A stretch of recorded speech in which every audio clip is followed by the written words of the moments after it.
que les choses avancent. Vous avez suivi dans l'actualité la visite du président américain Joe Biden en Angola. Joe Biden est arrivé en Angola depuis 2 jours. Ngeleka a été convoqué comme un petit enfant aujourd'hui. Après avoir joué au football, il a rejoint l'Angola. Joe Biden est sur place dans le cadre d'un projet de ce qu'on a appelé corridor de Lobito. Je vais vous expliquer, donner des informations sur cette histoire de corridor Lobito. J'ai des larmes aux yeux.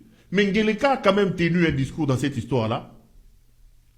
Je vais vous proposer d'abord d'écouter notre Helmut Ngeleka et puis on se retrouve tout de suite après. Tolandaï. Le corridor de Lobito est bien plus qu'un axe de transport. C'est une opportunité unique d'intégration régionale, de transformation économique et d'amélioration des conditions de vie de nos concitoyens. Ce réseau ferroviaire reliant les régions minières de la République démocratique du Congo et de la Zambie au port de Lobito est conçu pour transporter jusqu'à 20 millions de tonnes de marchandises par an d'ici 2030. Le corridor de Lobito n'est pas seulement un projet d'infrastructure, c'est aussi un trait d'union entre nos 3 pays, la République démocratique du Congo, la Zambie et l'Angola. Il symbolise notre volonté collective à convertir le potentiel de nos pays en une prospérité tangible pour nos populations, en favorisant une interdépendance harmonieuse où nos économies pourront s'épanouir mutuellement. Pour la République démocratique du Congo, le corridor de Lobito représente une opportunité stratégique pour valoriser nos ressources naturelles, en particulier le cuivre et le cobalt, qui constituent 70% de la demande mondiale dans le cadre de la transition énergétique. Avec une production combinée de 3 millions de tonnes par an entre la République démocratique du Congo et la Zambie, ce projet permettra de réduire significativement les coûts logistiques tout en augmentant nos recettes d'exportation. C'est donc une opportunité unique d'accéder directement aux marchés mondiaux via le port de Lobito, offrant ainsi une alternative stratégique à nos autres corridors d'exportation. Avec ses 1739 km de voies ferrées reliées aux réseaux routiers et ferroviaires régionaux, il jouera un rôle clé dans l'intégration régionale et continentale. Au-delà des infrastructures, l'impact humain de ce projet est immense.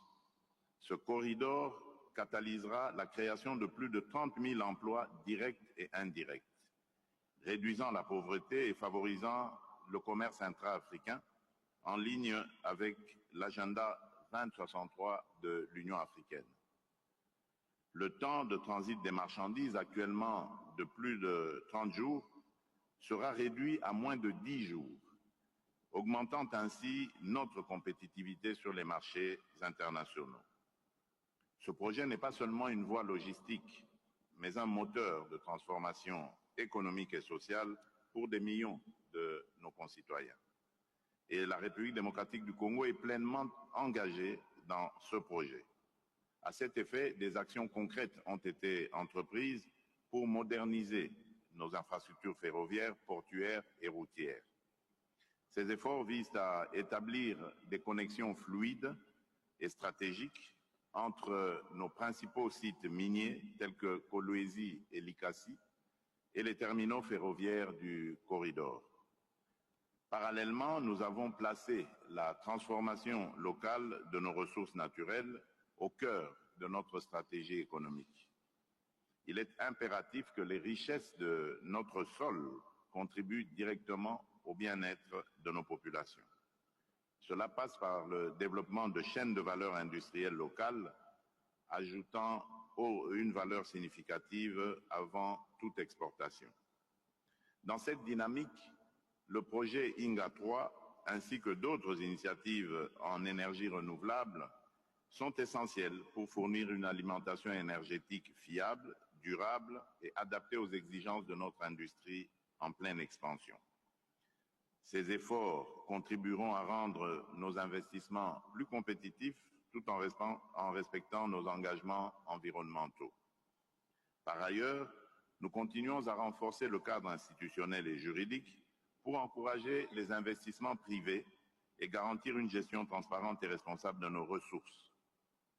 La transparence et la bonne gouvernance restent des priorités absolues pour instaurer un climat de confiance et favoriser des partenariats gagnant-gagnant. Toutefois, pour libérer pleinement le potentiel du corridor de Lobito, la paix et la sécurité dans toute la région restent primordiales. Nous saluons le rôle déterminant de l'Angola dans le processus de Luanda et réaffirmons notre engagement à travailler au retour définitif de la paix à l'est de notre pays. La sécurité constitue en effet la pierre angulaire de tout développement durable. Les amis, les incompétents qui nous dirigent, les bandits et les fous qui sont à la tête de notre pays méritent une sanction populaire sévère de la part des Congolais. Pendant que Félix Tshisekedi jouait au football, s'amusait au stade des Martyrs, l'avenir minier de la République démocratique du Congo se décidait à quelques kilomètres de chez nous, en Angola. Il est arrivé ce matin en Angola, convoqué comme un petit garçon par Joe Biden. Pendant que Joe Biden était déjà en Angola pour discuter d'un projet d'intérêt capital qui engage la République démocratique du Congo, le Bondi Ngeleka qui dirige mon pays, lui, était en train de boire, était dans la boîte de nuit qu'il a fabriquée dans la cité de l'Union africaine. Après avoir joué au football, il a pris ses amis Bakei comme la Bakei Kolangwa. Le monde entier a ses yeux braqués sur le Congo. Dans le 20 ou 30 prochaines années, avec la question des énergies propres,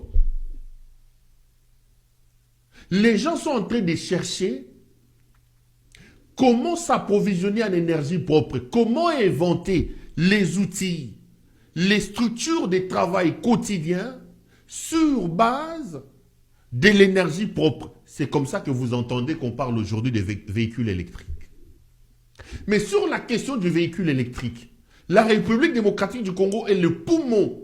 Parce que nous avons les matières premières, notamment le lithium, recherchées dans le cadre de, de la fabrication des batteries électriques. Et d'ailleurs, les Américains, notamment Elon Musk, voulant se détacher de l'indépendance du lithium et d'autres métaux qui rentrent dans la fabrication des batteries électriques, ils ont mis en place une étude et ils sont arrivés à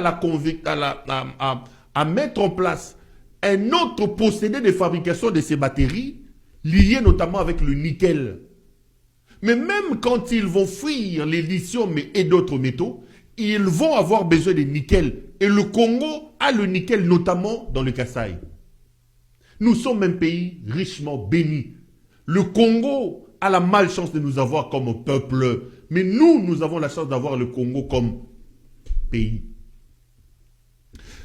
Le corridor de Lobito, corridor en français, c'est couloir. Voici ce qui se passe. Vous avez ici en rouge ce qu'il faut appeler le corridor de Lobito. Le corridor de Lobito, en fait, est une ligne ferroviaire qui doit partir de la République démocratique du Congo, au Lualaba à Kolwezi, où vous avez des zones minières avec toutes les matières premières recherchées par le monde. Mais il faut trouver une zone de débouché. Vous produisez chez vous au Congo, mais vous n'avez pas de voie d'évacuation. C'est comme ça que les Américains ont décidé de chercher une voie d'évacuation des matières premières, non pas produites aux États-Unis, mais au Congo. Ils ont choisi le port de Lobito que vous voyez là. Lobito est un grand port qui est en eau profonde. vers l'océan Atlantique. Voici ce qui va se passer.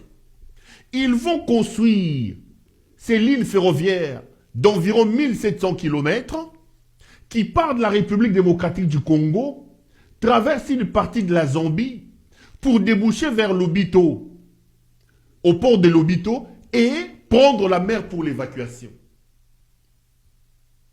Prendre la mer pour l'évacuation.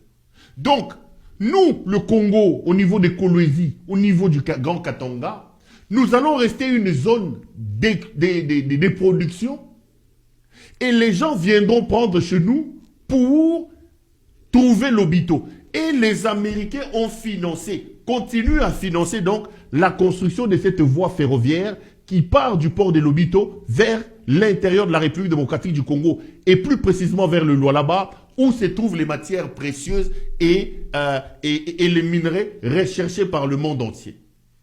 Mais ce plan est un plan qui va en concurrence de la Chine.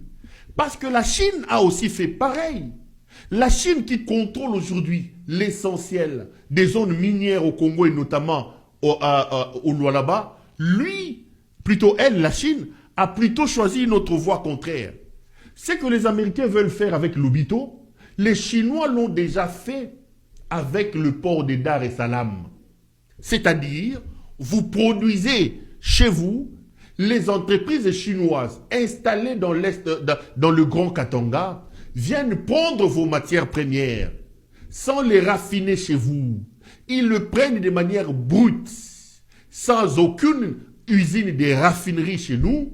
Ils prennent ces matériels et ils passent par la Zambie en allant vers la Tanzanie pour déboucher vers le port de Dar es Salaam et exporter ces choses. Donc, le Congo reste une zone tout simplement de production où les gens viennent pour prendre. Une zone de collecte. Donc, la Chine et les États-Unis se livrent une guerre stratégique, une guerre économique en République démocratique du Congo. Et les États-Unis choisissent pour évacuer les produits de la République démocratique du Congo, ils choisissent les ports de Lobito en Angola. Pendant ce temps, pendant que Chinois et Américains se battent pour le contrôle de vos minerais, pour trouver des voies de débouchés, pour prendre vos minerais, votre président de la République, Azumoutou Yamounene, Akekobe Tabali. Des enjeux importants de la République sont là, Yakei, Akekobe Tabali. Mais regardez le problème.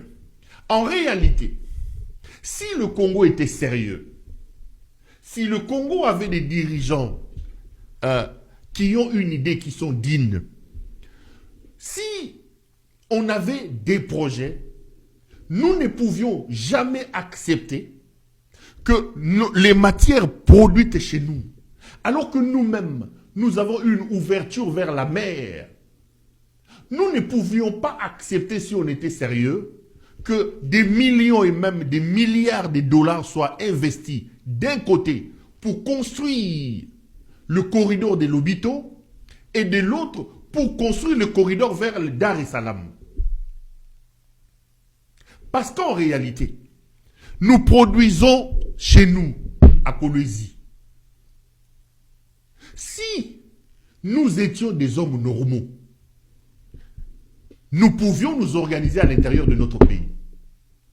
Avec notre SNCC, Société Nationale des Transports, on pouvait prendre ces produits et travailler notre ligne ferroviaire. On part de Lubumbashi, on passe par le Kasaï, vers Kinshasa, et de Kinshasa, on crée un port à eau profonde au niveau des bananes, et tous les dividendes, tous les revenus que l'Angola veut aujourd'hui récupérer, parce que lorsque le port de Lobito devient le point terminal, tout le gros bateau des grands investisseurs du monde qui doivent récupérer les matières premières que vous avez chez vous s'arrêtent à Lobito. Ils font tourner l'économie de l'Angola. Ils payent la douane en Angola. Ils payent les droits d'accostage en Angola. Ils payent les droits de manutention en Angola. Les emplois sont créés en Angola. L'argent rentre en Angola pour les matières premières produites chez vous. Vous, chez vous, votre président de la République continue à jouer au football. Lobito, en réalité, est un bon projet. Parce que l'Obito, d'une certaine manière, peut nous aider à nous développer et à créer une sorte d'interconnexion. Mais si on était intelligent, on pouvait capter tout ce moyen-là. Depuis plusieurs années, on ne pouvait pas laisser notre ligne ferroviaire être abandonnée comme elle est abandonnée aujourd'hui.